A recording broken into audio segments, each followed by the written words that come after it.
I'm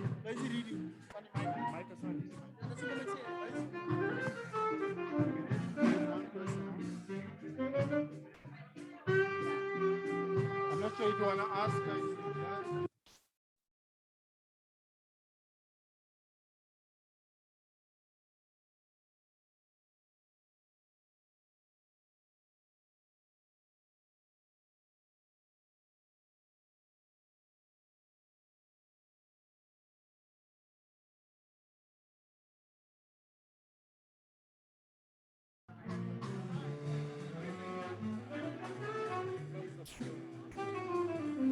Krista? Yes, can you hear me? Hello, can you hear me, Beth?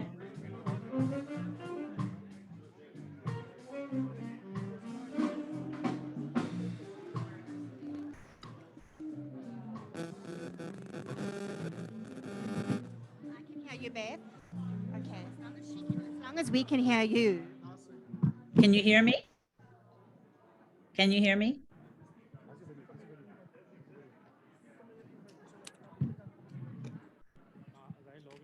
Speaking. Ladies and gentlemen, calling the meeting order. Can you hear me? Ladies and gentlemen, distinguished Hello? guests, Hello, we are hello. very glad that you could honor our invitation. We are very glad that you are all here. And even as we wait for other guests, other colleagues to arrive, we thought we'll keep the promise of starting on time and kick off this program. We are very glad to see new and old friends representing industry, academia, government agencies, and we think we're going to have a good time together this evening as we celebrate the 4th anniversary of the African Center for the Study of the US, which was established in March 2018, therefore becoming the first of its kind continentally. And so we are here, I think, to say thank you to partners and friends and stakeholders who have walked the journey with us this far. Without further ado, I will now invite the director of the center, Professor Gilbert Kadiagala, who is also a professor of international relations here at Wits. I think we can give him a round of applause as he makes his way here.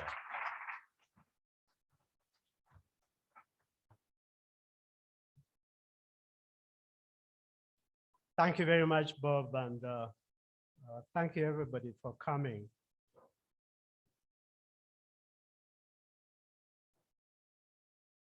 Professor Lynn Morris, DVC Research and Innovation at Wits University. The Consul General, Mr. Vincent Serra, representing the broader US embassy community in South Africa. Professor Nicole David Billings, with the Assistant Dean of the Faculty of Humanities, representing the Dean of the Faculty of Humanities, Professor Gart Stevens. Representative of the Axis Advisory Board, virtually, Adam Clayton Powell III, who is at the University of Southern California. Representative of one of our partners in the United States, Professor Krista Johnson, who is the director of the Center for African Studies at Howard University in Washington, DC. Members of the diplomatic corps, members of the broad Wits community, friends of the center, ladies and gentlemen, I'm very happy to welcome you to this event, our 4th anniversary since we started. I think your presence here underscores the commitment and the confidence you put in the African Center for the Study of the US. But more importantly, I think the confidence you put in the ideals and the ideas that inform the founding of an African study, a center that studies the United States. I also want to thank my staff. It's a very small staff, but very dedicated staff. And I want to thank them for mobilizing all the energies to make this event what it is currently. Very successful event thus far. And so I want to thank my staff, starting with Bob and the rest of the group that you get to meet. What I want to do in my brief remarks is 4 things. 1, look at what is the grand vision that animated the start of the Africa Center for the Study of the US. And then secondly, what I'll do is to say, how have we translated this vision into reality? Thirdly, I'll be looking at some of the programs that we've had since we started. And then finally, I'll look briefly in the future. I've only about 10 minutes. Fortunately, we have all the documentation about the center in the report that in the bag that we put at your tables. So when you have the time, you can look at what we've actually been trying to do. So what was the grand vision actually that drove the beginning of the center? The first one was building on the old vision from the French philosopher Alexis de Tocqueville, who says that we learn through comparison. We learn about ourselves better if we understand other societies better.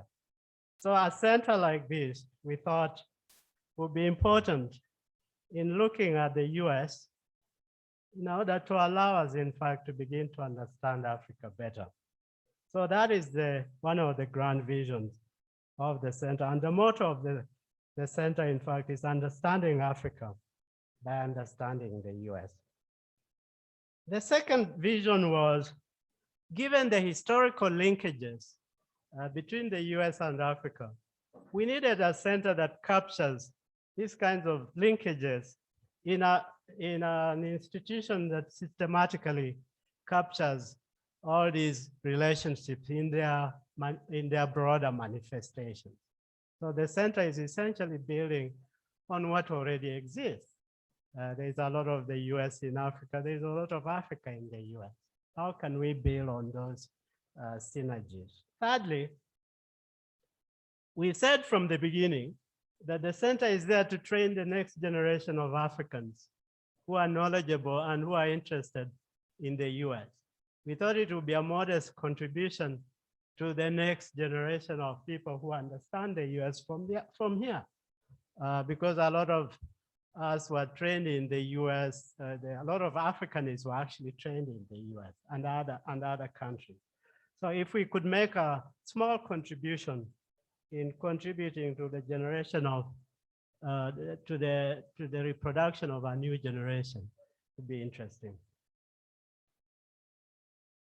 Number 4, which is the final objective, although this center is based at Wits, from the outset, we are determined to have an intellectual and policy footprint in the rest of Africa. In fact, when we got the Ford Foundation funding, the objective was to reach out to other African institutions. And one of the goals of reaching to other African institutions was essentially to establish similar centers across Africa, because we think the US is a huge country, and the more centers we have studying the US in Africa, actually the better. So we have knowledge production across Africa on the US. How have we translated this vision into reality? The first thing we've done is to prioritize research. We are part of the Wits University.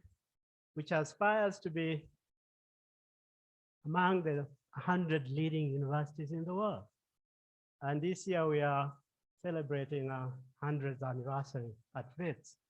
And that goal still inspires the mission and the vision of the university, that we need to do better research. So the center, therefore, has been, in fact, trying to contribute to that objective of research in all our activities, and we'll see that as we keep going.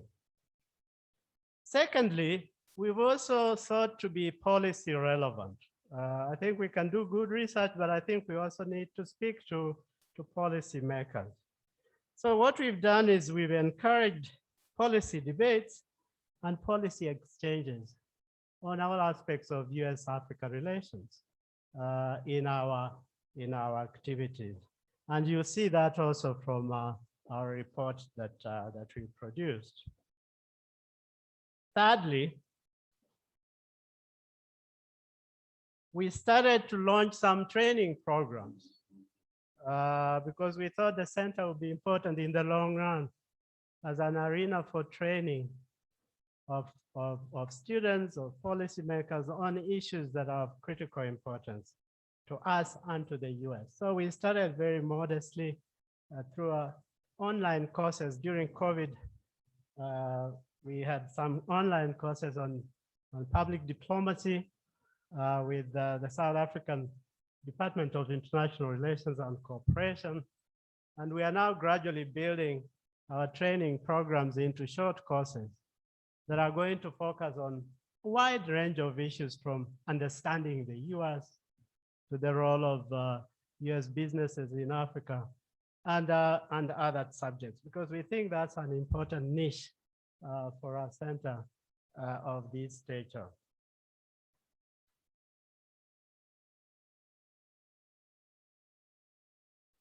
The training eventually, we hope it will in fact lead to more programs around courses on US-Africa relations. Fourthly, I think we could not translate our vision into reality if we didn't build partnerships with two critical constituencies. The first one being the donors, who've been very generous from the outset. And I want to mention some of the donors. Wits University is here, was one of the first persons who came up with a contribution to the center.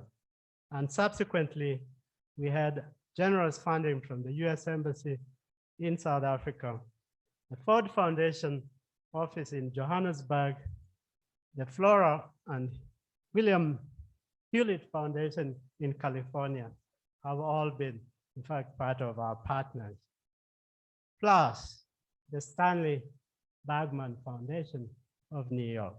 So without these partners, we could, in fact, have translated our vision into reality. And we want to continue, in fact, to appreciate what they have done. So what have been some of our key programs? I'll just quickly move to what we've been trying to do. The flagship program has been the public diplomacy program that we started right when we launched the program, the center in 2018. And the public diplomacy program has been critical because it's building on the expertise of Bob Wekesa, who is the deputy director. So we benefited from that, that expertise. And we've had meetings and engagements with the University of Southern California, which has one of the leading public diplomacy programs in the world. The public diplomacy program has now moved into three areas, actually. The first one is the digital diplomacy. So we've done some work, some research, some activities around digital diplomacy.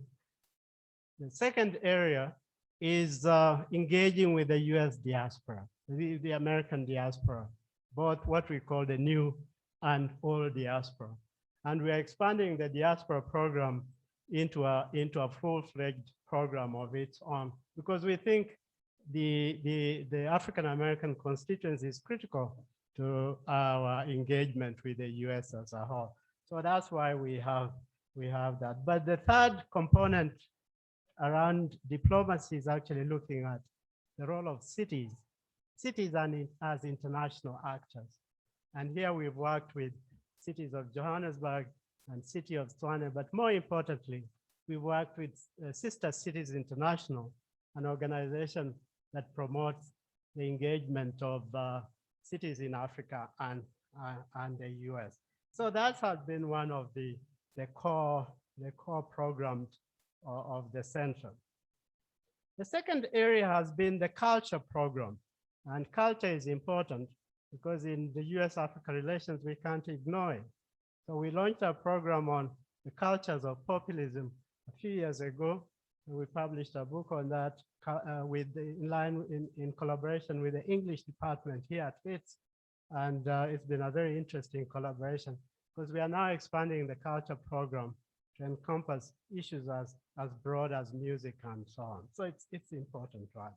Thirdly, one of our key areas has been US-Africa political relations. And the way we started this was through COVID. We had webinars on US elections, for instance, the meaning of US elections for Africa. And then we segued into discussions around how can we help in the articulation of our US-Africa foreign policy framework towards the United States. So that's an area that we've actually been working around and trying to build capacity around it, in fact.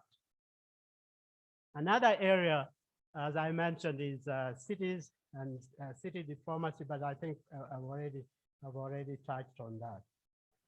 Currently, now we are moving to complement existing programs as we move into other new areas. We are still very small, but I think we are trying to innovate and move into slightly new areas. And one of the areas is China, US, Africa engagement, particularly on issues around competition in technologies and so on. We think this is an interesting area, and we've commissioned research. We have people working on that, and we'll have a public outreach component to that program. Secondly, we are moving into an area we call the US Business Awards, the US Business in Africa Awards. This is a way to get into discussion with the role of US businesses working in Africa, but asking the bigger question, how are they contributing to corporate social responsibility? How can then we have an award every year that in fact highlights what they are trying to do? And then finally, one of our bigger areas that we are trying to move in is to try to broaden the teaching component of the US-Africa program to include courses on a whole range of issues on the US. And we'll do that through what we call the American Studies program, still in its very formative stages, but we thought it's important to begin to have a discussion around that. Finally, ladies and gentlemen, 4 years is not a very long time in the larger scheme of things. So we are still very new, we are still very young. But I think if you look at what we've done over the 4 years, it looks like 14 years. So we do appreciate that we've been able, in fact, to do this through working with you and trying to build the stature and the name of the Africa Center for the Study of the US. And as I said from the outset, we are now going to do it alongside other emerging institutions elsewhere, because that was one of our visions that we started with. So I also want to thank you for coming to appreciate what we've been doing. And I don't want to take too much time. I think I've run off my 15 minutes of fame. I think I'll stop here. And thank you again for coming.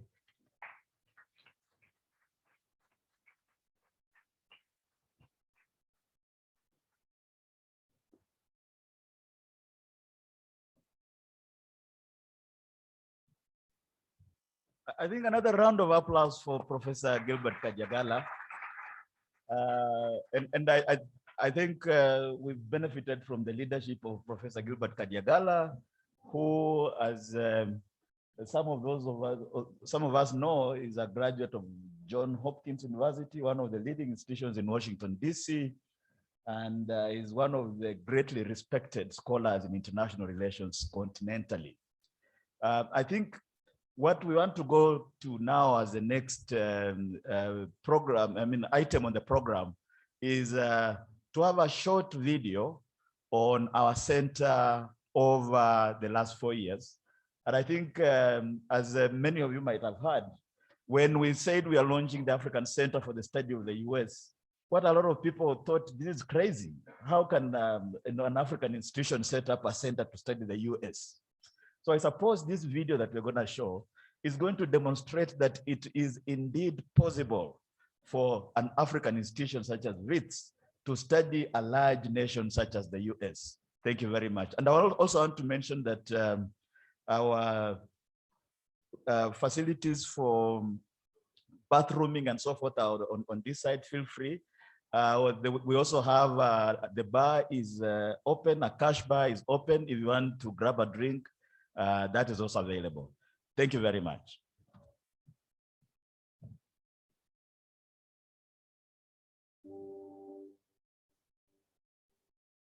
The African Center for the Study of the United States was established in March 2018, thereby becoming the first center of its kind on the whole of the continent.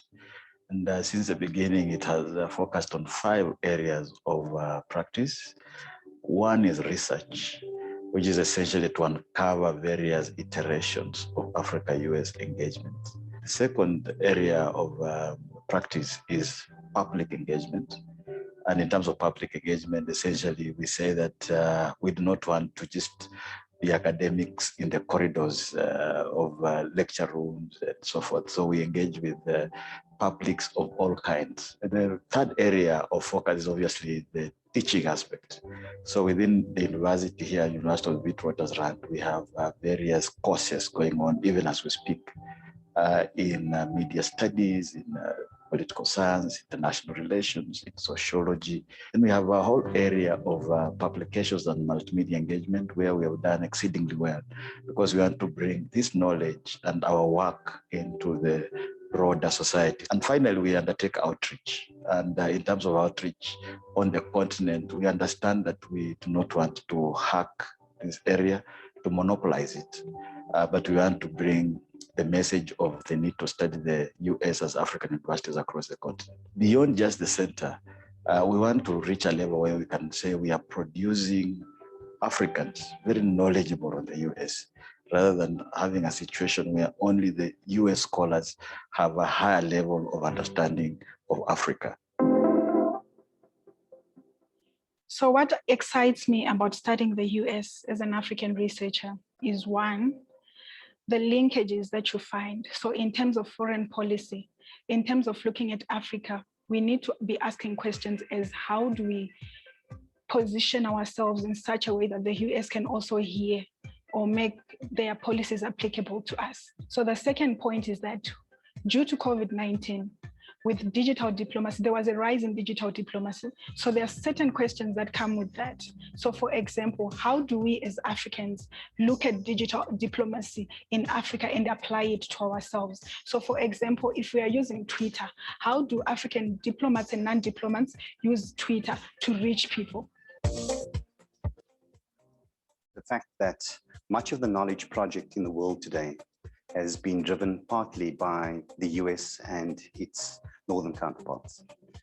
And this has given a particular kind of political, ideological, and epistemological slant to the way that we think about knowledge in the world today. It's probably a good moment here to invert that gaze, to think about how one looks at the US from an African perspective. The second is that obviously the US in the last 100 years has had a massive political, economic, ideological, cultural valence and influence on the rest of the world. And I think that it is significant for us to understand the kind of influences that the US has had on other parts of the world, including that of Africa. And the last reason I would offer is really to say that, of course, by virtue of either its advertent or its inadvertent acts, sometimes the omissions by the US in some instances as well, we've started to see that the US has had a significant relationship to Africa. And you can think about this in terms of cultural production or reproduction.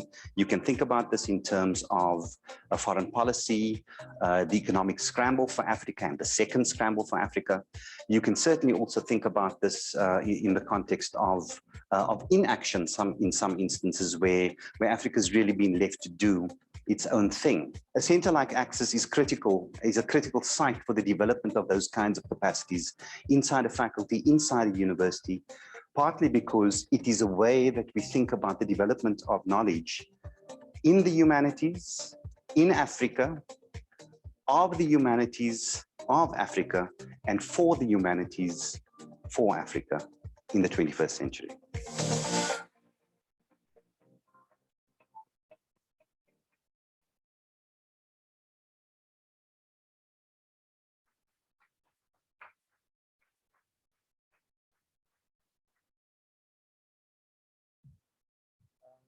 Thank you very much, colleagues, for your attentiveness and attention. I think at this point in time, I would like to invite Professor Nicole Devet Billings, who is Assistant Dean in the Faculty of Humanities, where in fact our center is based. Most welcome.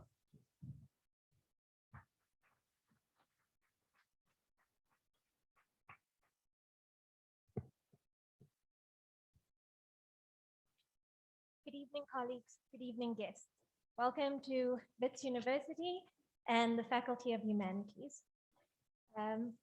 Garth basically said my speech in the video, so not sure what I have to say, but welcome to everyone, and thank you for inviting us to this event. We are very excited that Access is turning 4 years old.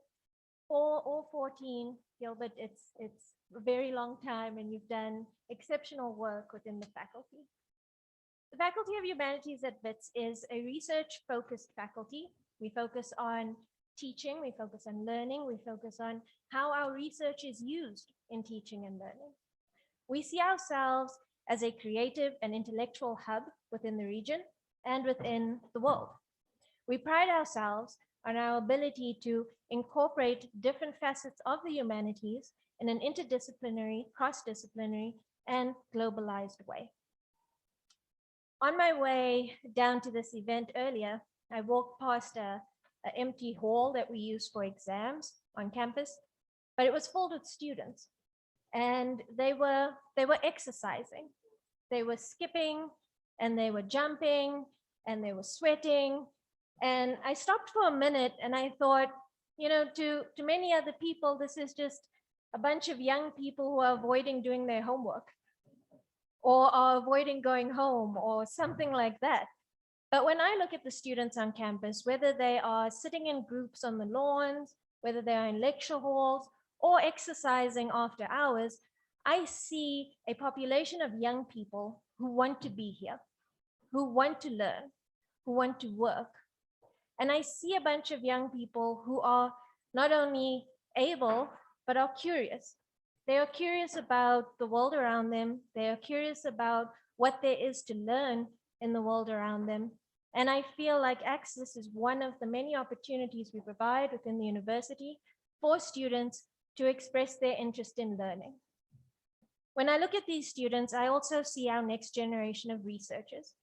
I see African researchers born and bred somewhere on this continent, some in Johannesburg, some elsewhere, but with an interest in learning more about the world around them. The students who take an interest in Access, as well as most of the students who take an interest in the humanities, are those who have an interest in international politics, in philosophy, social sciences, media, diplomacy, and policy. And these are the students who we hope, when we're sitting here, Gilbert, for the 10th, 15th anniversary, are the ones providing these speeches to everyone.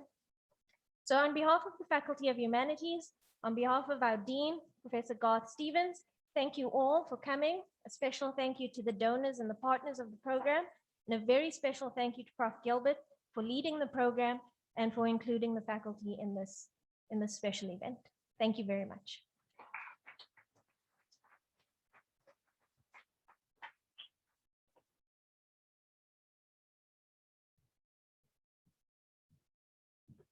Thank you very much, Professor Nicole Devet Billings, for those very kind remarks from our faculty. But while at it, I think we also want to recognize our leaders, leaders of this institution. And I would like to specifically point out Professor Imran Valodia, who is Pro-Vice Chancellor in charge of matters, energy and climate change and so forth. You know, I don't want to be fired by not recognizing our leaders.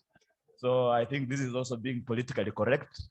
But also, the other person who can easily fire me or other people at the center is one of our advisory board members, Michael Sudakasa, who is right here. Maybe you can just raise your hand so that people can see you. But at this point in time, I think want to move on and invite Professor Krista Johnson from the Center for African Studies at Howard University, which, as you know, Howard is a leading HBCU, you know, historically Black college based in DC. She's joining us virtually. I think you can see her on the screens that are in the room. Most welcome, Krista. Thank you. Thank you, Bob. I hope everyone can hear me. I'll assume that you can. I want to thank Professor Gilbert Kadiagala, Dr. Bob Wekesa, and their staff for inviting me to participate in this anniversary celebration, and to congratulate them on 4 highly successful years of engagement with US policymakers, US academic institutions, and US and African publics. As we know, Access has been a pioneer in African-generated knowledge on the United States and instrumental in broader efforts to redress knowledge imbalances by offering a critical African analysis of American policies, institutions, and agendas. From its inception, Access has sought to understand the United States in all of its heterogeneity, and not simply from the perspective of dominant groups and institutions. In fact, I vividly recall when Access was being conceived, the visit made to Howard University by 2 of its leading architects at the time, now VC of the University of Pretoria, Tawana Coupe, and Mr. Moletse Mbeki. They came to discuss the ideas of forming Access and solicit our input and recommendations. In fact, I think one of the strongest elements of Access programming to date has been its engagement with the African diaspora and minority narratives and intellectual schools that shake up the traditional story of the United States and centers race, among other things, in the analysis of US foreign and domestic policy. Access was launched during the Trump presidency, where an America First policy prevailed. The seemingly radical shifts in US policy required analysis and commentary that grasped current geopolitical conditions while also appreciating the long arc of history. Even before the Trump administration, the US Foreign Service suffered from a severe shortage of diversity in its ranks, which meant that the face of America abroad is not oftentimes very representative of the changing demographics within the country. From its inception, Access has understood the imperative to engage with a plethora of American institutions and constituencies to achieve its mandate. And under the Biden administration, multilateralism by necessity has become a centerpiece of US foreign policy, affording an opportunity to rethink US-Africa relations. Access's voice in this regard has been and will continue to be critical. In its first 4 years, Access has also lived through the summer of racial reckoning amid protests in the aftermath of the unjust killing of George Floyd. These events provided a bridge to Black internationalism of the past, but also offered expanded perspectives on Black racial justice in the context of evolving intra-racial solidarities between African American and a growing African immigrant population in the United States.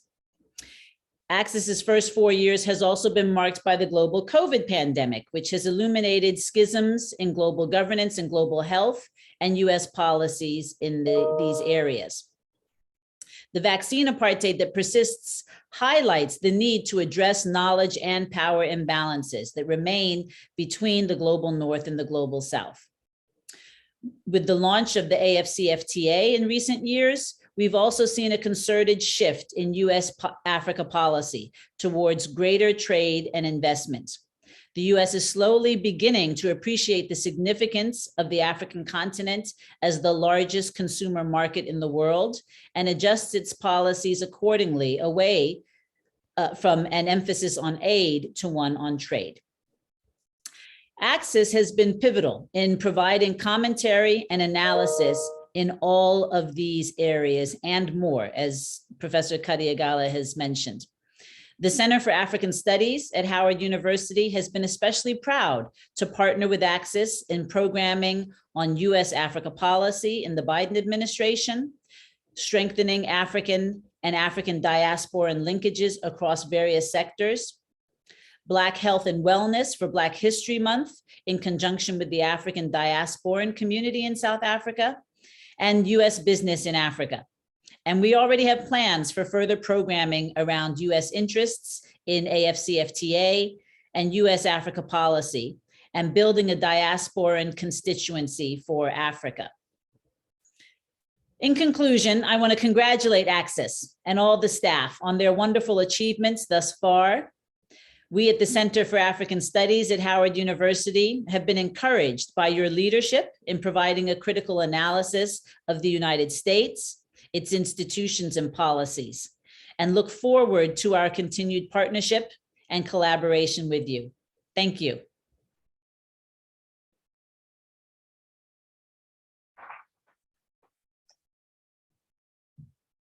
I think another round of applause for Professor Johnson is what the why. You know, if you want to be strategic in the study research on the US, one of the strategic partner organizations that we must forge relations with is Howard University. I think that is what motivated us to reach out to Howard University from the very beginning. And we have worked extremely well with you know, Professor Johnson. In fact, Howard already has relations, in fact, with Wits Business School, and we're developing and working on a very well set up exchange program. And I think this is a relationship that will go on into the years to come. But for at this point in time, I would like to invite Mr. Adam Clayton Powell III, who is an Access Advisory Board member, also associated with the Annenberg School of Communication at University of Southern California. And while at it, I can see Anton Haber here. I think they are buddies in journalism. And so at this point, let's invite, with a round of applause, Mr. Adam Clayton Powell III. Thank you. Good afternoon from Washington, D.C., and thank you for inviting me. Congratulations. It's an honor to be with you, even virtually. 4 years ago, I was with you in person, and I hope to be with you again in person before the 5th anniversary next March. The center is engaged in important work, and we at the University of Southern California hope we can continue to play a meaningful role in public diplomacy and more. Understanding the United States is not often easy, even for Americans, and perhaps especially for those of us here in Washington, D.C. So I would urge you to reach out to the entire country, not just Washington and New York, or Los Angeles and San Francisco. Many ambassadors here in Washington are quite explicit. They will tell you, especially the ambassadors from China and Japan, that their most essential work and listening takes place when they leave the capital and travel around to the 50 American states to meet their people, to experience their cultures, and to learn their industries and trade, and their research and education. The 50 states are very different one from another, and they are all very different from Washington, D.C. As you reach out to universities across the US, we again hope we can be of assistance. For more than 3 years, as part of our project to help secure American elections and campaigns in each of the 50 states, we formed a network of university cybersecurity partners, yes, including MIT and Harvard, yes, including HBCUs, but also including the University of Maine to the east, the University of Alaska in the north, the University of Texas in the south, the University of Hawaii in the west. These relationships across the country have been invaluable to us, and you may find them also valuable. In American government also, you may want to look beyond Washington. One of the leading American political reporters of our time, the late David Broder of the Washington Post, used to say you cannot understand American politics without going to state capitals of the 50 states. As part of our cybersecurity project, we've done just that. And from firsthand experience, my colleagues and I have seen just how different the 50 states are one from another in their laws, their politics, their culture. There's a slogan here in the United States: the states are the laboratories of democracy. They're constantly experimenting. Finally, a note about American media. The 50 states are also very different from what you may see on CNN or read in the New York Times, because those journalists are almost all based in Washington and New York. With one possible exception, there is no national American media organization that has a bureau, a news bureau, in any postal code won by Donald Trump in 2016 or 2020, and he won most of the counties in the United States. From my personal experience and decades of media and journalism here, it is as difficult to cover the United States from New York, however talented a reporter you may be, as it would be to cover South Africa from a bureau in Cairo. So once again, we formed a network of media partners across the United States, and these partners are essential to our understanding of campaigns and elections across the US.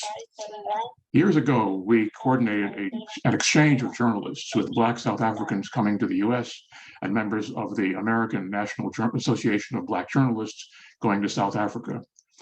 Each of the journalists was required to go out from the major cities to explore the country they were visiting. One reporter, no doubt known to many of you, like Motsapi from the Sowetan, wound up in Texas, where he filed a story soon after he arrived, saying it was unlike anything he had ever seen on CNN. And Texas is very different from Iowa and from Tennessee. So here too, we hope to be of service as the center relaunches and continues its important work. But now, once again, our congratulations and our thanks to you for including us and inviting us, and I thank you today.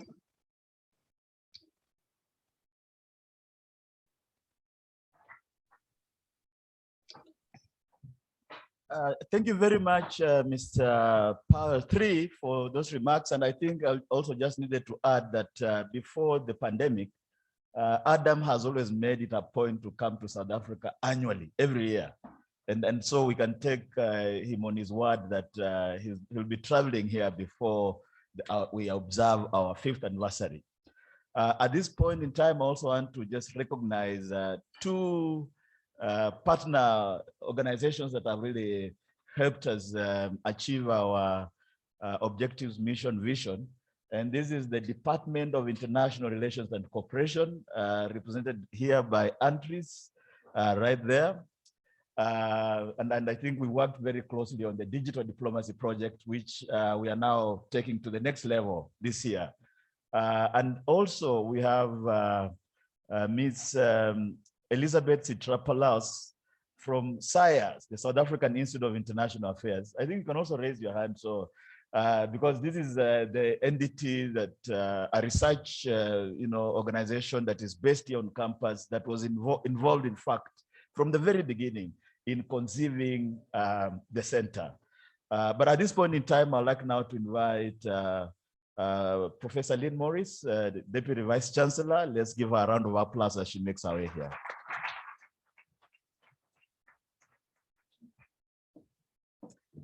Thank you very, very much for this invitation. I've been in this position for 1 year exactly, and I'm still discovering new things about Wits every day, and one of them is this. So thank you for this invite, that I get to hear about this wonderful work. So just really to extend my congratulations to the African Center for the Study of the United States on its 4th birthday. And I'm wondering if you're going to have parties like this every year. And I'm so impressed by the sheer volume of research emanating from the center and its swift adaptation to moving to online engagement at the start of the pandemic. As a fledgling center, this couldn't have been easy, but in many ways, we have seen it flourish, and it highlights the center's commitment to its work and to its own innovation, which is a hallmark of the Wits research community. So as many of you know, Wits celebrates its 100th anniversary this year, and a big part of these celebrations is recognizing the university's significant research impact, locally and globally. Historically, Wits has advanced the public good through its research and innovation excellence. The university, for example, led from the front during the COVID pandemic. We conducted world-class research into vaccines and other health matters. We took the academic project online in 3 weeks and serviced communities like no other university on the continent.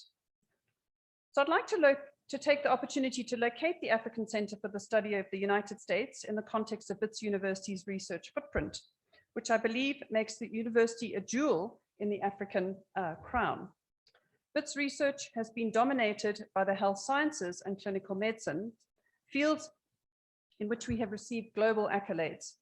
I myself, I'm a scientist, I'm a virologist, but now in my larger capacity as an administrator, I am privy to the incredible distribution of research interests embracing most fields and areas of knowledge. A few projects we are proud of include the Shimologong Digital Innovation Precinct in Braamfontein, which is a digital innovation ecosystem that propels entrepreneurship and grows the skills pipeline for the digital economy. Wits partners with corporates, government, and entrepreneurs and highlights the university's role in recreating Braamfontein as a cultural and social hub. Furthermore, Wits owns parts of a World Heritage Site, a rural campus, a private teaching hospital that produces the most specialists in the country, 2 commercial companies, with one having over 70 divisions, undertaking vaccine trials and strengthening health systems, sports teams, a world-class art museum, and a planetarium. Wits doctors work throughout the public sector. Wits's reach and contribution to society is immense, and its impact is often unmeasurable. Wits Vice Chancellor, Professor Zebulon Vilakazi, has said that his vision for Wits is for it to form part of a formidable international network to ensure flexible staff-student exchanges and collaborative research projects to address real-world problems. I've been told that the African Center for the Study of the United States is the forerunner on teaching American studies in African universities, which covers diverse fields, allowing researchers and students to develop critical thinking in a number of topics. As of this moment, there are no American studies in any African universities. A preliminary review indicates that only some offer a short-term exchange program in partnership with certain American universities. By gaining an understanding of America's culture, including its history and cultural origins, we can understand how that superpower influenced other nations and continues to have a formidable, dominating presence on the global stage. It's a cliche that when America catches a cold, the whole world sneezes, but that country shows over and over again its impact on others and its key part in seemingly distant events. So we need to study America to gauge our emerging and our co-evolving futures with the many calamitous scenarios that we face, including growing poverty and inequality and climate change. We need to brace ourselves. The African Center for the Study of the United States is central to helping us navigate these times through American studies. And it's through the strong research and evidence-based research will help us to inform policies going forward. So in conclusion, our VC, Professor Vilakazi, has said that Wits will be front and center to address the complex grand challenges of modern times on a global scale. But from the perspective of the global South, Wits is excited for the future of the African Center and knows that it will leave an inspired and indelible mark on broader society. May the center continue to harness its impressive resources for the betterment of all of us. Thank you.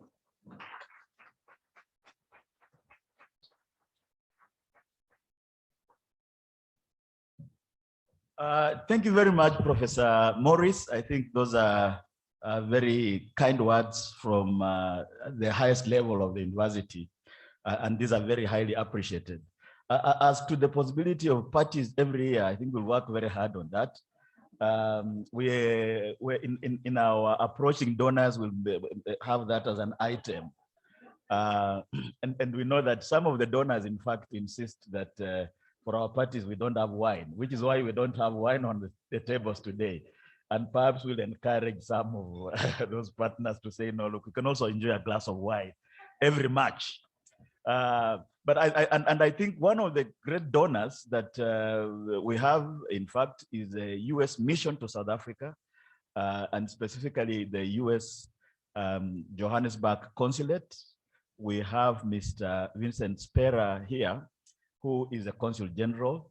And because he understands Swahili, I think nitakualika uje kwenye jukwaa ili utoe habari yako. Asante sana. Karibu.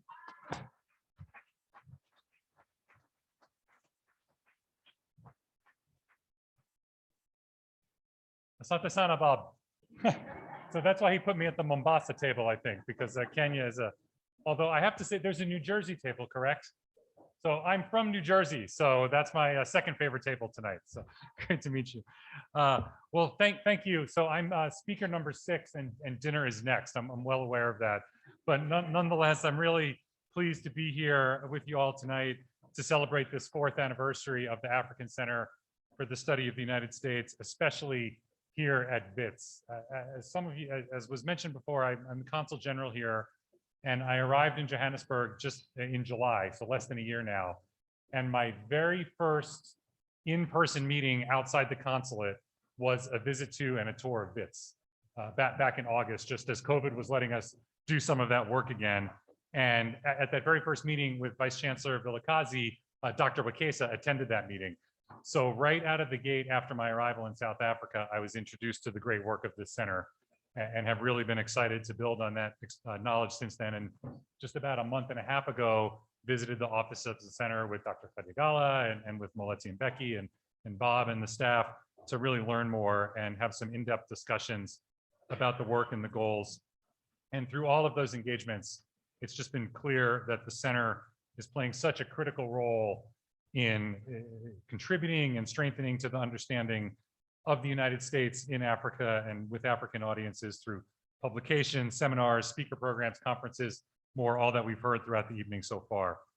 And I'm especially pleased that the US government played such a key role in funding the initial work of the center back in 2018. And even though that was before my time and before the time of a few of my colleagues from the consulate here tonight, it's no surprise that our predecessors saw the value of backing the work of an organization with a mandate to foster understanding and foster exchange between the United States and Africa through research and through direct engagement. Personally, having served in Washington and in now 5 embassies and consulates overseas, I know firsthand the importance of making sure that we're listening to diverse viewpoints. And while we do a lot of that ourselves across the mission to South Africa through direct engagement, we appreciate, in fact, we rely on institutions like the center to play such a critical role in convening and sharing diverse voices as well.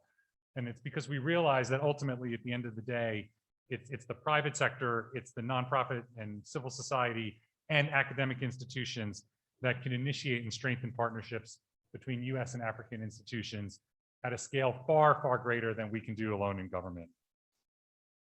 As I mentioned at the top, I love coming to Wits. I'll come time and again over my 3 years here, and it's clear that it's a perfect home for this kind of work.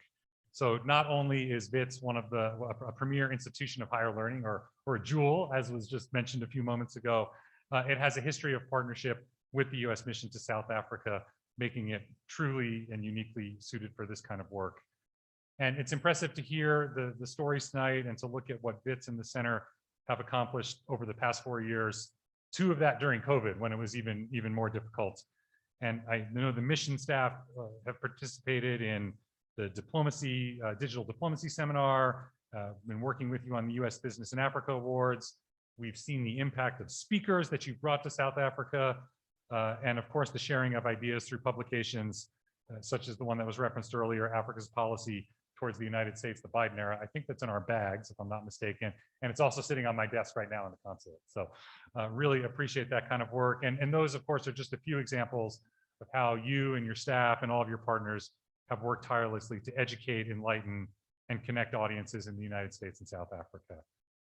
But it's also wonderful to know that the center works beyond South Africa's borders and inspiring institutions in other countries, Kenya, Nigeria, elsewhere, to consider developing similar centers of study. And those kind of efforts are only going to widen the discussion on the United States' relationship with Africa and diversify even further the voices we need to hear. And I think what's even more impressive, lots of impressive things about the work you're doing, but just as impressive is how you're touching on so many policy issues that are at the center of the US-South Africa relationship. And we valued your perspectives and your work on governance, human rights, and the importance of strong and stable institutions in promoting and ensuring security. And that said, economic issues certainly rank very high on our priority list. Just to echo what Dr. Johnson said, we are very much putting trade and investment at the center of that relationship. And as part of that, we value the work you're doing on everything from youth employment to women's empowerment and promoting internet and communications-oriented priorities, policies, just to name a few. And that work dovetails very nicely with some of the work we're doing at the consulate here in Johannesburg. As some of you may know, a little bit unusual for US Mission, our economic and commercial agencies are not based at the embassy. They're based at our consulate here in Johannesburg. And we just launched a new partnership with Gauteng province to promote increased trade, investment, and economic development cooperation in key priority sectors. Just launched that about 3 weeks ago. And that comes on the heels of our consulate in Cape Town, just hit the 1-year anniversary of their partnership with the Western Cape government. So we're really placing a lot of emphasis on that issue set and very much look forward to continued center programming on US business in Africa and the commercial relationship in general. And of course, we also place a lot of emphasis on our shared values and are always looking for ways to share aspects of US business, culture, history, and ideas through involving the American community living in South Africa. And I imagine and expect there are a number of American diaspora sitting here in the audience with us tonight, and really look forward to working with you all together in support of the center's initiatives. So we very much thank the center for 4 years of bringing people together across all of these areas: security, governance, development, and culture, to share perspectives, to challenge one another, and to generate new ideas. So maybe it's fitting to close with a quote from Nelson Mandela, and importantly, a quote from Nelson Mandela in an interview with Oprah Winfrey. So if we want to talk about high-level US-South Africa exchange, it doesn't get much higher level than Oprah Winfrey and Nelson Mandela. So this quote is, "If you don't allow people to contribute, to offer their point of view, or to criticize what has been put before them, then they can never like you, and you can never build that instrument of collective leadership." And I believe that sentiment holds true for relationships between nations as well. So during my time here, I really look forward to continued work with the center to hear from South Africans and Americans about their views of the United States and our relationship with the United States and Africa, to share US values and cultures so that together we can foster stronger ties between our two countries. Thank you very much and enjoy the evening.